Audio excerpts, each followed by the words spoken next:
ಭಗವದ್ಗೀತೆಯ ಬಗ್ಗೆ ಎಲ್ಲವನ್ನೂ ಕೇಳಿ ತಿಳಿಯಲು ಈ ವಾಹಿನಿಯನ್ನು ಚಂದಾದಾರರಾಗಿ. ಶ್ಲೋಕ 40.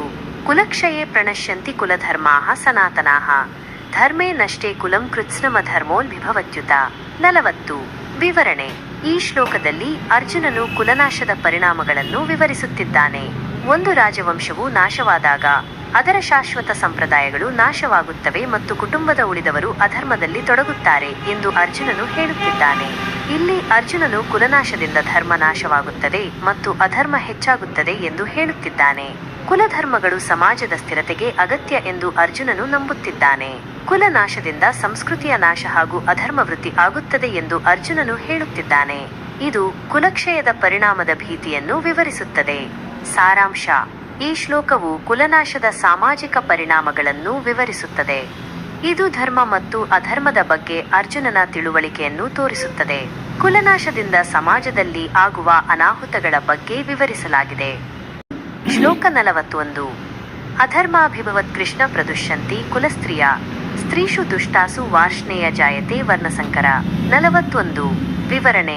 ಈ ಶ್ಲೋಕದಲ್ಲಿ ಅರ್ಜುನನು ಕುಲನಾಶದ ಪರಿಣಾಮವಾಗಿ ಸಮಾಜದಲ್ಲಿ ಉಂಟಾಗುವ ನೈತಿಕ ಅವನತಿಯ ಬಗ್ಗೆ ಮಾತನಾಡುತ್ತಿದ್ದಾನೆ. ಓ ಕೃಷ್ಣ, ದುರ್ಗುಣದ ಪ್ರಾಧಾನ್ಯತೆಯೊಂದಿಗೆ ಕುಟುಂಬದ ಮಹಿಳೆಯರು ಅನೈತಿಕರಾಗುತ್ತಾರೆ ಮತ್ತು ಸ್ತ್ರೀಯರ ಅನೈತಿಕತೆಯಿಂದ ಓ ವೃಷ್ಣೀಯ ವಂಶಸ್ಥರೇ, ಬೇಡದ ಸಂತತಿಯು ಹುಟ್ಟುತ್ತದೆ ಎಂದು ಅರ್ಜುನನು ಹೇಳುತ್ತಿದ್ದಾನೆ.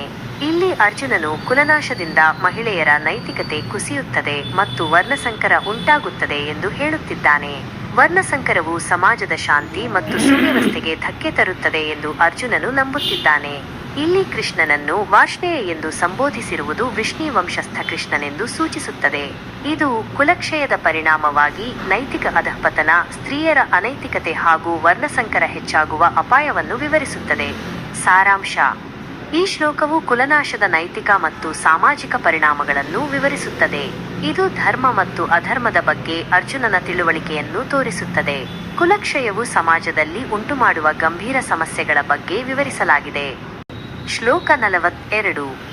ಸಂಕರೋ ನರಕಾಯೇವ ಕುಲಜ್ಞಾನಾಂ ಕುಲಸ್ಯ ಚ ಪತಂತಿ ಪಿತರೋ ಹೇಷಾಂ ಲುಪ್ತಪಿಂಡೋದಕ ಕ್ರಿಯಾಃ. 42. ವಿವರಣೆ. ಈ ಶ್ಲೋಕದಲ್ಲಿ ಅರ್ಜುನನು ವರ್ಣಸಂಕರದ ಪರಿಣಾಮಗಳನ್ನು ವಿವರಿಸುತ್ತಿದ್ದಾನೆ.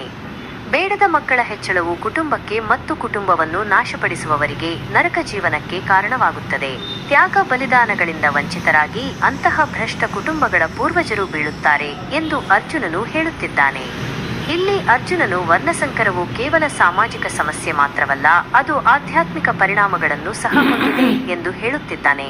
ವರ್ಣಸಂಕರದಿಂದ ಪಿಂಡೋದಕ ಕ್ರಿಯೆಗಳು ನಿಲ್ಲುತ್ತವೆ, ಇದರಿಂದ ಪೂರ್ವಜರಿಗೆ ಮೋಕ್ಷ ಸಿಗುವುದಿಲ್ಲ ಎಂದು ಅರ್ಜುನನು ನಂಬುತ್ತಿದ್ದಾನೆ. ಕುಲಜ್ಞಾನಾಂ ಎಂದರೆ ಕುಲವನ್ನು ನಾಶ ಮಾಡುವವರು, ಲುಪ್ತ ಪಿಂಡೋದಕ ಕ್ರಿಯಾಃ ಎಂದರೆ ಪಿಂಡೋದಕ ಕ್ರಿಯೆಗಳು ನಿಂತು ಹೋಗುವುದು. ಇದು ಕುಲಕ್ಷಯದ ಪರಿಣಾಮವಾಗಿ ವರ್ಣಸಂಕರವು ನರಕಕ್ಕೆ ಕಾರಣವಾಗುತ್ತದೆ ಹಾಗೂ ಪಿತೃಗಳಿಗೆ ಮೋಕ್ಷವಿಲ್ಲದೆ ಹೋಗುತ್ತದೆ ಎಂದು ವಿವರಿಸುತ್ತದೆ.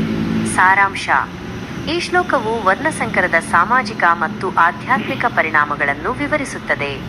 ಇದು ಅರ್ಜುನನ ಧಾರ್ಮಿಕ ನಂಬಿಕೆಗಳನ್ನು ಮತ್ತು ಪಿತೃಗಳಿಗೆ ಗೌರವವನ್ನು ತೋರಿಸುತ್ತದೆ. ಕುಲಕ್ಷಯದಿಂದ ಪಿತೃಗಳಿಗೆ ಆಗುವ ತೊಂದರೆಯನ್ನು ಈ ಶ್ಲೋಕದಲ್ಲಿ ವಿವರಿಸಲಾಗಿದೆ. ಶ್ಲೋಕ 43. ದೋಷೈರಿತೈ ಕುಲಜ್ಞಾನಾಂ ವರ್ಣಸಂಕರಕಾರಕೈ ಉತ್ಸಾದ್ಯಂತೆ ಜಾತಿಧರ್ಮ ಕುಲಧರ್ಮಾಶ್ಚ ಶಾಶ್ವತಾಃ. 43. ವಿವರಣೆ. ಈ ಶ್ಲೋಕದಲ್ಲಿ ಅರ್ಜುನನು ಕುಲನಾಶ ಮತ್ತು ವರ್ಣಸಂಕರದಿಂದ ಉಂಟಾಗುವ ಧರ್ಮನಾಶದ ಬಗ್ಗೆ ಮಾತನಾಡುತ್ತಿದ್ದಾನೆ. ಕುಟುಂಬ ಸಂಪ್ರದಾಯವನ್ನು ನಾಶಪಡಿಸುವ ಮತ್ತು ಅನಗತ್ಯ ಸಂತತಿಯನ್ನು ಹುಟ್ಟುಹಾಕುವವರ ದುಷ್ಕೃತ್ಯಗಳ ಮೂಲಕ ವಿವಿಧ ಸಾಮಾಜಿಕ ಮತ್ತು ಕುಟುಂಬ ಕಲ್ಯಾಣ ಚಟುವಟಿಕೆಗಳು ನಾಶವಾಗುತ್ತವೆ ಎಂದು ಅರ್ಜುನನು ಹೇಳುತ್ತಿದ್ದಾನೆ.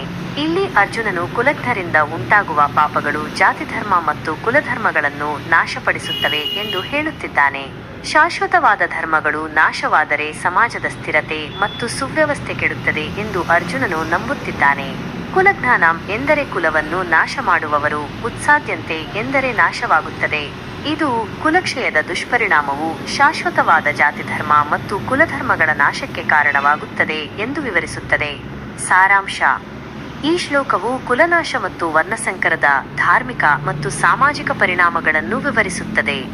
ಇದು ಧರ್ಮದ ಪ್ರಾಮುಖ್ಯತೆ ಮತ್ತು ಅದನ್ನು ರಕ್ಷಿಸುವ ಅಗತ್ಯವನ್ನು ತೋರಿಸುತ್ತದೆ. ಕುಲಕ್ಷಯದಿಂದ ಸಮಾಜದಲ್ಲಿ ಧರ್ಮನಾಶವಾಗುವ ಅಪಾಯದ ಬಗ್ಗೆ ವಿವರಿಸಲಾಗಿದೆ. ಭಗವದ್ಗೀತೆಯ ಬಗ್ಗೆ ಎಲ್ಲವನ್ನೂ ಕೇಳಿ ತಿಳಿಯಲು ಈ ವಾಹಿನಿಯನ್ನು ಚಂದಾದಾರರಾಗಿ. ಭಗವದ್ಗೀತೆಯ ಬಗ್ಗೆ ಎಲ್ಲವನ್ನೂ ಕೇಳಿ ತಿಳಿಯಲು ಈ ವಾಹಿನಿಯನ್ನು ಚಂದಾದಾರರಾಗಿ